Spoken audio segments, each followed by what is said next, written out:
So finally student, आज की इस वीडियो में हम कर रहे हैं क्लास 11 की हिस्ट्री के बारे में, जिसमें हम जानेंगे चैप्टर नंबर 2 का इंट्रोडक्शन पार्ट कि आपको इस लेसन के अंदर, जिसका नाम है लेखन कला और शहरी जीवन यानी कि राइटिंग एंड सिटी लाइफ के बारे में क्या क्या चीज़ें पढ़ने को मिलेंगी। लेकिन उससे पहले मैं आपको दो चीज़ें और बताऊंगा। पहला है वो है आपका सिलेबस, दूसरा है आपका चैप्टर नंबर 1 जो कि डिलीट हो गया है। क्योंकि अगर आपने चैप्टर नंबर 1 के बारे में थोड़ा बहुत जानकारी नहीं हुई तो आपको कंफ्यूजन होने वाली है। उसका क्या रीजन है वो तो आपको चैप्टर 1 के इंट्रो में पता चलेगा, क्योंकि आप पढ़ रहे हो क्लास 11 की वर्ल्ड हिस्ट्री के बारे में। जब आप 12th में आओगे तब आप पढ़ोगे इंडियन हिस्ट्री के बारे में। तो आपके लिए फर्स्ट चैप्टर का छोटा सा इंट्रोडक्शन जानना जरूरी है, और साथ ही आपको सिलेबस की भी जानकारी होनी चाहिए, वो भी हिंदी में, क्योंकि बच्चों को डाउट रहता है। इसलिए मैंने ये भी आपका इंट्रोडक्शन पार्ट में डाल दिया। ठीक है, तो चलिए फिर आज की इस वीडियो को हम शुरू करते हैं। My name is Shahrukh Saifi and welcome to our YouTube channel Quick prep.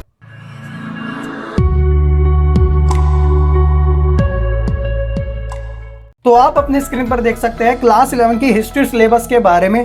अगर आप भी ह्यूमैनिटीज के स्टूडेंट है, 10वीं से 11वीं में आए हैं और आपका जो मीडियम है वो हिंदी मीडियम है, तो आप जरूर ज्वाइन कर लीजिएगा हमारे चैनल को, क्योंकि ये चैनल जो है वो क्लास 11 और 12 की जितने भी ह्यूमैनिटीज के सब्जेक्ट है हिंदी मीडियम के, उससे रिलेटेड ही आपको वीडियो मिलती है, जो कि आपको काफी हेल्पफुल होगी। ठीक है, तो आप जरूर सब्सक्राइब करिएगा और बेल आइकन दबाना ना भूलेगा।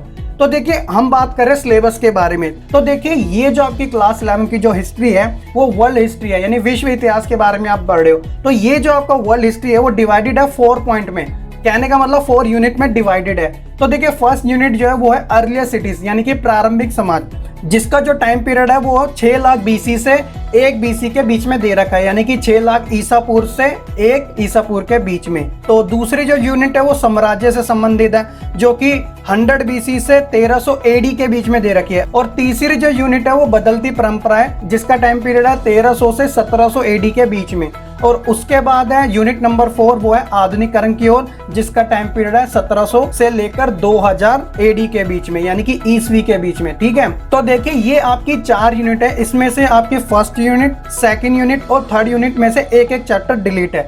जैसे कि फर्स्ट यूनिट में से चैप्टर नंबर 1 जो है समय की शुरुआत, वो आपका डिलीट है पूरी तरीके से, वो आपको इस साल नहीं पढ़ना। उसके बाद सेकंड यूनिट में से आपका चैप्टर नंबर जो 5 है यायावर साम्राज्य, वो भी पूरी तरीके से डिलीट है। और यूनिट नंबर 3 में से बदलती परंपराएं में से आपका चैप्टर नंबर जो 8 है संस्कृतियों का टकराव, वो भी आपका पूरी तरीके से डिलीट है। ठीक है, और जो चैप्टर के नाम है, तो जैसे सेकंड चैप्टर है लेखन कला और शहरी जीवन, जिसके बारे में आज हम जानेंगे, उसका इंट्रोडक्शन वाला पार्ट, और इसी से हमारी सीरीज शुरू होगी। उसके बाद चैप्टर नंबर 3 3 महाद्वीप में फैला हुआ साम्राज्य, फिर चौथा चैप्टर इस्लाम का उदय, उसका विस्तार 570 से 1200 ईस्वी के बीच में। और चैप्टर नंबर 6 है आपका 3 वर्ग। 7 चैप्टर है बदलती हुई सांस्कृतिक परंपराएं। 9 चैप्टर है औद्योगिक क्रांति, जो कि इंग्लैंड में हुई थी, ये बहुत इंपॉर्टेंट वाला चैप्टर है। और 10वां है मूल निवासियों का विस्थापन, और 11वां जो रास्ता है वो है आधुनिकरण के रास्ते। तो ये है आपका क्लास 11 का ओवरऑल हिस्ट्री सिलेबस। तो आई होप कि आप अच्छे तरीके से समझ चुके होंगे, क्योंकि बच्चों को अभी भी डाउट था। वैसे मैंने सिलेबस के रिगार्डिंग एक ही वीडियो में पूरा सिलेबस समझा रखा है आपके ह्यूमैनिटीज के ऑल सब्जेक्ट्स का।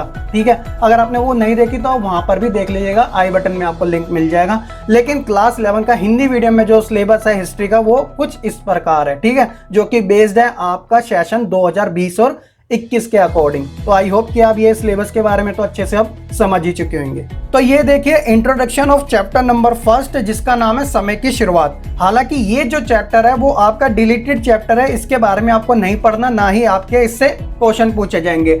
अब मैं इसके बारे में आपको क्यों बता रहा हूँ, तो इसका डायरेक्ट रीजन यही है कि आप पढ़े यूनिट नंबर 1, जिसका नाम है प्रारंभिक समाज, जो कि अभी मैंने आपको बताया था। तो इसके अंदर आपके 2 लेसन आते हैं। पहला लेसन तो है समय की शुरुआत, और दूसरा लेसन है जो कि मैं आपको इसके बाद बताऊंगा, वो है लेखन कला और शहरी जीवन के बारे में।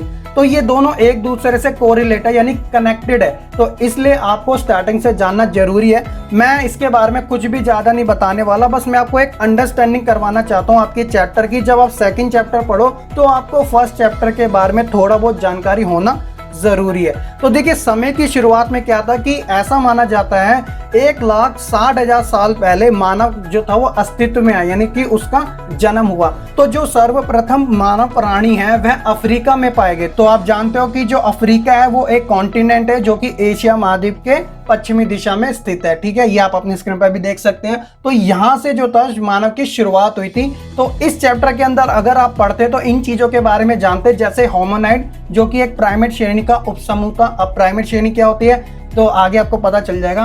उसके बाद जैसे आप ऑस्ट्रेलोपिथेकस के बारे में जानते हो जिसका मतलब होता है दक्षिणी वानर, ठीक है। प्राइमेट जो है वो स्तनधारी प्राणी है, जैसे वानर, लंगूर। होमोनिड और होमोनाइड के बारे में जानते हैं। होमो हैबिलिस के बारे में जानते हैं जिन्होंने सर्वप्रथम औजार का निर्माण किया था। होमो इरेक्टस के बारे में जानते हैं जो कि सीधे खड़े होकर पैर पे चलने वाला था।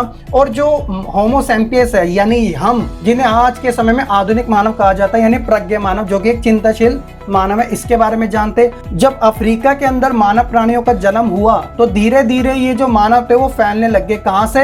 अफ्रीका में तो थे, फिर ये एशिया पे, फिर यूरोप में, ऑस्ट्रेलिया में, फिर उत्तर और दक्षिण अमेरिका में, तो पूरा वर्ल्ड का ऐसे निर्माण होता चला गया। तो ये छोटी सी जानकारी थी आपको समझने लायक। तो आई होप कि आप समझ चुके होंगे कि फर्स्ट चैप्टर के अंदर पढ़ना था तो पढ़ना क्या था, ठीक है। अब हम अपने मेन टॉपिक पे चलते हैं जिसका नाम है शहरी जीवन और लेखन कला के बारे में, जो कि हमारा चैप्टर नंबर 2 है। तो जैसा कि आप अपनी स्क्रीन पर देख सकते हैं, इंट्रोडक्शन ऑफ चैप्टर नंबर 2 जिसका नाम है लेखन कला और शहरी जीवन के बारे में। तो यही है हमारा मेन चैप्टर जिसके बारे में मैं आपको इस लेसन का इंट्रोडक्शन पार्ट करवा रहा हूँ कि इस लेसन के अंदर आप बच्चों को किन चीजों के बारे में जानना है। तो यहाँ आप देख सकते हैं मेसोपोटामिया की सभ्यता, इसके बारे में ये जो चैप्टर है पूरी तरीके से डिस्क्राइब किया गया है। तो मेसोपोटामी जो है वो क्या है? आज के समय इराक है। इराक क्या है? एक खाड़ी कंट्री है, ठीक है, ये आप भी जानते हैं। तो मेसोपोटामिया जो सभ्यता है वो विश्व की सबसे बड़ी सभ्यताओं में से मानी जाती है। जैसे एग्जाम्पल के तौर पे चीन की सभ्यता होगी, रोम की सभ्यता होगी, मेसोपोटामिया सभ्यता होगी और हड़प्पा सभ्यता होगी। तो हड़प्पा सभ्यता तो आप क्लास 12th में पढ़ोगे, फर्स्ट चैप्टर ही है। तो अभी के बारे में आप मेसोपोटामी सभ्यता के बारे में अच्छे तरीके से जानकारी पाओगे क्योंकि आप पढ़ रहे हो वर्ल्ड हिस्ट्री के बारे में, ठीक है। तो इसमें क्या था, जैसे कि आपने फर्स्ट चैप्टर में ये था कि मनुष्य जो था वो पहले गुफाओं में रहते थे, जंगलों में रहते थे। तो धीरे धीरे क्या हुआ कि वह जंगलों से निकल के गाँव में रहना इन्होंने शुरू कर दिया। कहने का मतलब कि उन्होंने खाना बदोश जो जिंदगी थी उसे त्याग कर खेती के लिए एक स्थायी निवास अपना लिया। क्योंकि खाना बदोश कौन होते हैं? जो कि एक स्थान से दूसरे स्थान पे खाने की तलाश में भटकते रहते हैं, यानी जहां उन्हें खाना मिला तो उन्हें वहां पे पूरा करके वे दूसरे स्थान पे चलाए जाया करते थे। कोई एक फिक्स जो स्थान है ना वो था ही नहीं। लेकिन जब खेती इन्होंने शुरू करी मनुष्य ने, तो उस खेती की देखभाल के लिए उसके पास ही रहना जरूरी होता था। तो ऐसे क्या हुआ कि लोग जो है खेती की देखभाल के लिए धीरे धीरे वहीं पे रहने लगे और धीरे धीरे एक की जगह दो की जगह 3। तो ऐसे ऐसे क्या हुआ, एक तरीके से गांव का निर्माण होता चले गया। तो क्योंकि जब आप जानते हो कि जब जगह जगह घर बस जाते हैं तो एक तरीके से वह समूह बन जाता है जो कि गांव में तब्दील हो जाते हैं। तो इस प्रकार जो था मनुष्य ने एक जगह टिक कर रहना सीख लिया था। तो इसी के अंदर इस चैप्टर के अंदर आप मेसोपोटामिया की सभ्यता के बारे में जानोगे और उसका जो भौगोलिक क्षेत्र है ये कहाँ कहाँ तक फैला हुआ है इसके बारे में। और जो चैप्टर का नाम है शहरी जीवन, उससे संबंधित और लेखन कला के बारे में, ये कि किस प्रकार से उत्पन्न हुई थी। और साथ ही हम ये भी जानेंगे कि दूर क्षेत्रों में व्यापार किस प्रकार से होता था। मंदिरों के बारे में जानेंगे, पुरातात्विकों को जो साक्ष्य मिले हैं जैसे कि लिपि हो गया, श्रमिक हो गए, शिल्पी हो गया जो हाथ से बनाते थे, पुरोहित, राजा हो गया, रानी हो गया, इन सब का जिक्र आपको इस चैप्टर में मिलेगा। तो ओवरऑल कहने का मतलब यही है कि आप जो मेन फोकस रखोगे वो मेसोपोटामिया के बारे में जानोगे कि इसके अंदर लेखन कला और शहरी जीवन किस प्रकार से उत्पन्न हुआ। तो यही है आपके चैप्टर नंबर 2 का ओवरऑल इंट्रोडक्शन वाला पार्ट। तो आई होप कि आप समझ चुके होंगे कि इस लेसन के अंदर आपको क्या क्या पढ़ने को मिलेगा। तो इस लेसन का पार्ट नंबर 1 आपको जल्द ही देखने को मिलेगा। तो आप जुड़े रहिएगा इस चैनल के साथ। अगर नए हैं तो सब्सक्राइब कर लीजिएगा और बेल आइकन दबाना ना भूलेगा। अगर कोई डाउट है तो कमेंट करके जरूर बता दीजिएगा। तो चलिए फिर आज की इस वीडियो में इतना ही।